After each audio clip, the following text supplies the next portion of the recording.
ciganos. Sua origem até os dias de hoje não foi comprovada.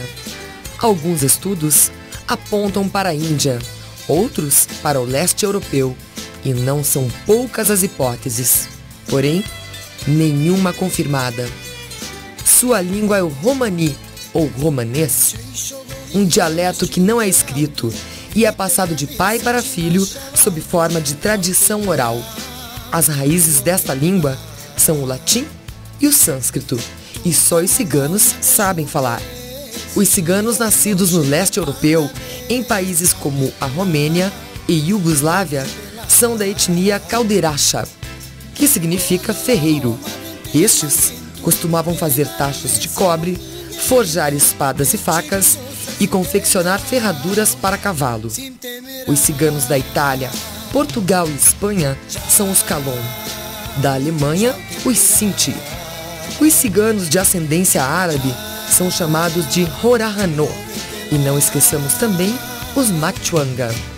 Ainda que possuam residência fixa, são por natureza nômades e prezam pelo costume de ir e vir.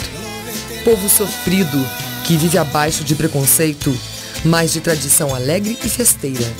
Se existe uma coisa que cigano gosta, é de alegria. A maioria não sabe ler nem escrever e não possui documento de identidade nem qualquer outro documento civil. Vivem sob seu próprio padrão ético e moral e ainda no ano de 2009 valorizam a virgindade no casamento. Nas disputas e contendas, pedem a intervenção do Tribunal Cigano, chamado Cris Romani, formada pelos mais velhos da família que julgam ao mérito. O que cigano gosta mesmo é de liberdade, de família, boa comida, dança e festa, e também muito ouro. Os homens vivem de comércio e as mulheres de adivinhações e cartomancia, a leitura da sorte. As mulheres devem usar saia, as casadas, um lenço na cabeça, e nas festas não sentam junto com os homens para comer. A maior felicidade para uma cigana é ter filhos, e ainda mais se o primeiro for um bebê menino, para levar adiante o nome da família. Este é um povo de muitas superstições e de profunda religiosidade e fé. E este é um olhar sobre a cultura cigana.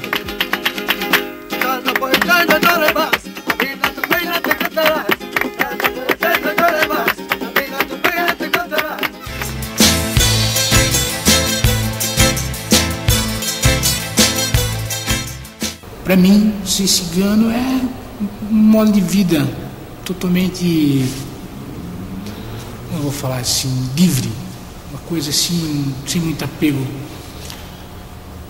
É isso, liberdade. E aos 12 anos eu comecei o meu primeiro emprego na Rádio Emissora Paranaense, depois Rádio Curitibana, depois TV Paranaense Canal 12, antes, aliás, no Canal 5, Canal Experimental, né? Quando iniciou a televisão no Paraná. Sou cigano nato. Meus pais são ciganos que vêm já de acampamento já da Argentina. Só que eu levo uma vida cigana fora desse círculo. Eu levo uma vida normal como qualquer outra pessoa. Só que não deixo minhas raízes do lado, sabe? Hoje que eu me descobri uma atriz e que consigo eu consigo aceitar mais essa coisa, porque é ator, é cigano, e isso é tão complicado, porque o preconceito ele existe, e por mais que você não queira, ele existe, né? Hoje em dia nós ciganos, nós não vivemos fazendo comida, né, que nem os garrão falam, na fogueira, não, nós mudamos muito, né? Vem cá que eu vou te mostrar. Aqui nós deixamos vazio, né? Porque é uma barraca, né? Não tem armário também, as vasilhas ficam aqui nessa mesinha, tanquinho, né? De bater roupa, que é muito difícil lavar roupa na mão. E tem esse forninho elétrico aqui, que é bom passar pão, bolo, carne. Tem o ventilador, televisão. DVD e o aparelho da antena parabólica, né? Porque é muito ruim televisão, cheia de chuvisco. O problema é muito maior do que a dança, que a música, que o traje, que o místico e o folclore. Existe um contingente de pessoas nesse país, hoje mais de 600 mil nômades, sem direito a coisa nenhuma. Sando, laete, avemo de ameni que farà mi casa. Lei deve giocare a andare. Da diapolito, da cialto. Bien, bien. ¿Qué tal, hermano?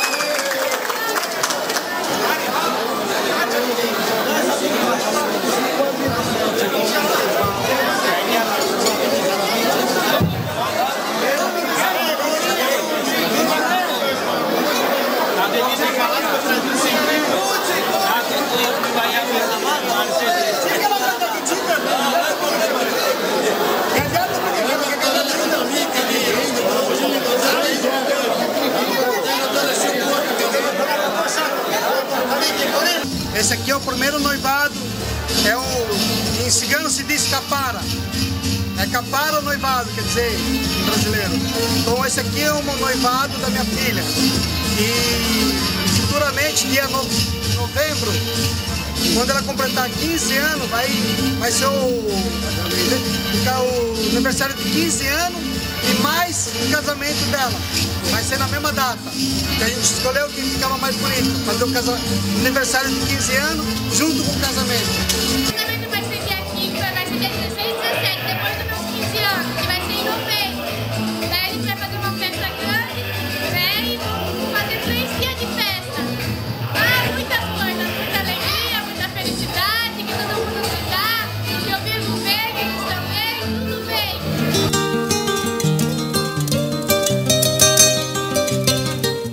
O cigano, quando nasce no barraco, tem esse problema. Vai registrar, e daí? A criança é tua? É minha. Os seus documentos? Não tenho. Quer dizer, então ele não pode comprovar nem a identidade dele, muito menos que a criança é dele. Eu vou contar assim bem rapidinho o que aconteceu comigo. Eu estava fazendo cursinho em 95, no cursinho do Mínimo, e um professor de geografia estava falando sobre os povos. E ele pediu assim para alguém citar, todo mundo assim, aluno assim, tudo fechado, né? Pediu para citar um povo nômade. E daí ninguém respondeu. Daí ele pegou simplesmente e falou assim, aquele povo que rouba criança, que não vale nada, que esses vagabundos que ficam parando a pessoa na rua, querendo ludibriar, querendo roubar, se bobeia, eles roubam mesmo. Daí todo mundo ficou assim meio assustado, né? Pela atitude que ele teve de falar dentro de uma sala de aula com mais de 80 pessoas. Daí simplesmente ele falou, os ciganos, aqueles ali que ficam ali na praça, foi Barbosa. E eu simplesmente, meu sangue ferveu. Tá? Meu sangue ferveu e eu levantei a mão. Levantei a mão, ele pensou que era uma pergunta, eu simplesmente falei, o que tu tem contra o povo cigano? Porque eu sou filho de cigano, meu pai é cigano, minha mãe é cigana, meus irmãos são ciganos, nós não se arrependemos, não é por isso que nós somos vagabundos, eu tenho minha profissão, sabe? Até então eu estava trabalhando, estava ralando, né? Meu pai e minha mãe sempre deram força para todos os filhos, que surgiu do nada, daí simplesmente ele pegou assim, ficou meio opa, o que eu fiz? Daí resultou no quê? Eu fui na diretoria do cursinho, falei sobre o que aconteceu na sala de aula. Ele pediu desculpa para mim, porque ele falou, pensei que ele foi criado, ele era de uma família ucraniana, ele foi criado com aquela lenda assim, que povo cigano ele não presta, é a escola. Nós ciganos somos tratados como intrusos, invasores, né? Intrusos na própria pátria, porque não existe ciganolândia. Por causa do preconceito também, né? Existe muito preconceito nisso. Aquela história do cigano ladrão de criancinha, o cigano ladrão de cavalo, o cigano pagão, por aí afora, né? São lendas, né? Lendas urbanas. Isso é do folclore do povo brasileiro que fala isso, né? Mesma coisa do boi bumbá, aquele, como é que chama, aquele a mula sem cabeça. História para criança. Quanto à perseguição, se a gente for pensar em termos históricos, os ciganos sempre foram perseguidos. É um povo que, assim como tantos outros, sempre sofreu alguma perseguição. E isso justamente atribuído ao nomadismo, né? Não permanecer, não se fixar em nenhum lugar. A gente sabe que hoje necessariamente não é assim. Mas se a gente for pegar ao longo da história, Idade Média, Idade Moderna, né? Sempre atrelado ao cigano havia um pouco de atração, um pouco de curiosidade, mas ao mesmo tempo aquele medo, né, do oculto, da sorte, da maldição que seria jogada pelo cigano, a leitura da sorte. Então, ao mesmo tempo que havia uma atração, quando alguma coisa ruim acontecia em determinadas aldeias, por exemplo, na Idade Média, isso poderia ser atribuído à presença dos ciganos. A Secretaria da Cultura não é o órgão de governo destinado a tratar com as minorias. Esse é um assunto da Secretaria de Assuntos Estratégicos. Entretanto, a Secretaria da Cultura não tem se negado a ajudar, prestigiar as minorias do estado do Paraná. A minoria indígena, a minoria negra, a minoria cigana e até a maioria que é tratada como minoria, que são as mulheres. Então, a Secretaria tem se proposto porque a questão das etnias não deixa de ser uma questão cultural. Até hoje ainda, se uma cigana está na rua, na praça, está lendo a mão, lendo a sorte, ganhando o seu dinheirinho com o que elas sabem fazer de bem, elas são corridas, enxotadas por autoridades, por policiais, tal, né? Já não vou falar de discriminação do povo, porque isso é normal, né? Mas eles não respeitam essa atividade dela porque dizem que não é uma atividade legal. No entanto, grandes escritórios de atendentes com programas de televisão e tudo, tá? Estão aí lendo a sorte, lendo tarô, lendo não sei o que, e tudo é aceito. A população hoje em dia reclama de muitos ciganos, você entende? Fala cigano é ladrão, cigano é aquilo, cigano é aquilo. Então a população, né, tanto os prefeitos e as autoridades. Cigano aprovou. Então é a população que ataca a prefeitura, ataca a delegacia, então eles não deixam parar por causa disso, é a população. Eles sempre falavam que cigano era um perigo, principalmente para pegar criança, roubar criança somente. Não é roubar da criança, roubar a criança, certo? E quando eles faziam isso ali, eles eram levantar no acampamento, ninguém imagina quantas pessoas sumiam nessa época, quando os ciganos faziam acampamento próximo de bairros, né, que ninguém gostava muito desses fatos. Quer dizer, nunca nós constatamos, né, furto de criança nessas épocas, de criança, ou como se diz, rapto de criança quando eu fui policial. Mas sempre a gente se ouvia falar de outras pessoas, como como eu soube, que teve um rapto em Maringá, uma criança que morreu, inclusive cigano também, com um tiroteio com policiais lá, por causa de uma criança. Aqui no Boa Vista também, numa outra delegacia, não lembro qual é a delegacia no momento, também que houve esse fato. Mas tempos passados, né? O cigano Roberto Alves está cumprindo pena no presídio do AU em Curitiba. Ele foi julgado e condenado a 68 anos de prisão, acusado de matar a mulher e o filho do empresário Silvio Freitas. A chacina aconteceu em 87, na cidade de Uraí, no norte do Paraná. Mas no mês passado, a polícia do estado de Goiás prendeu outro cigano, Ayrton Menezes, que confessou o crime. Mesmo inocente, Roberto Alves continua na cadeia, onde toda semana recebe as visitas da mãe e do irmão. Ontem, quando voltavam do presídio, a mãe dele, Dona Elevina, e o irmão mais novo, Ronei, sofreram um atentado aqui perto desse acampamento cigano. Desde que foi provada a inocência de Roberto Alves, a família dele vem sofrendo ameaças. Aqui foram 3 tiros que acertaram Ronei no ombro e nas pernas. Eu acho que o caso de Giovana, ele trouxe uma comoção geral, por se tratar de uma menininha de 9 anos, queridinha. É aquela menininha que todo mundo quer ter em casa, se não como filha, como sobrinha, como prima, como afilhada, enfim. A Giovana era o tipo da garotinha que todo mundo gostava. Inteligente, alegre, feliz, faceira, tal, e de repente foi assassinada de uma forma brutal, cruel, por um sujeito que deu um grande olé na polícia, né?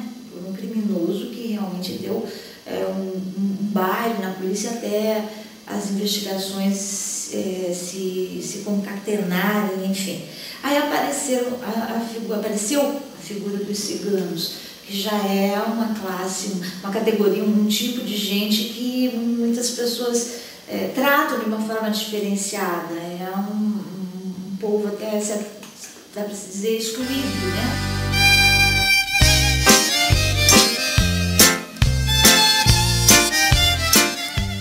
O tempo é a ilusão do homem. E as fronteiras, riscos e mapas que não existem.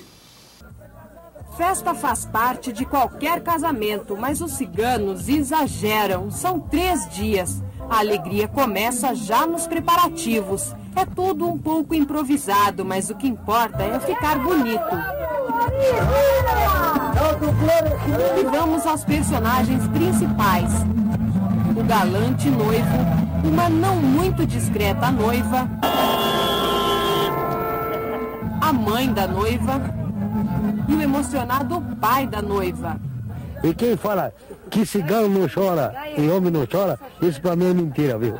Verdade. A noiva, a jovem Bianca, de 19 anos, sonha ser feliz como qualquer outra garota e quer ter muitos, muitos filhos. Muitos, uma dúzia. O noivo diz que já está preparado. Bastante, viu? Não existe uma cerimônia onde se diz o sim no casamento cigano. Sem contrato e nem aliança, a união é feita com base na palavra dos pais, o que para eles é suficiente para garantir uma união duradoura. A festa segue alguns rituais, que começam quando a família do noivo vai buscar a noiva na barraca dos pais. Depois disso é hora de quê? Mais festa, é claro. No acampamento cigano, virgindade é assunto sério e as meninas respeitam a tradição. Na segunda noite de casamento, o noivo e a noiva montam a barraca e vão dormir juntos pela primeira vez. Se for comprovada a virgindade da moça, a festa continua no 3º dia. Se não, os ciganos se revoltam, se fecham nas barracas e podem até expulsar a garota do acampamento. Quem confere se a tradição foi cumprida ou não são os padrinhos do casal. Então é uma alegria hoje, ó, como ela é virgem. No dia seguinte, a noiva aparece radiante, de vermelho e com lenço no cabelo, como toda cigana casada. Ela passeia pelo acampamento com um balde de água e pétalas de flores. Lavar as mãos nesta água dá sorte para o casal e os amigos aproveitam para dar dinheiro e até joias para ajudar no começo da vida deles. E como termina o casamento? Do mesmo jeito que começou, com muita festa, é claro.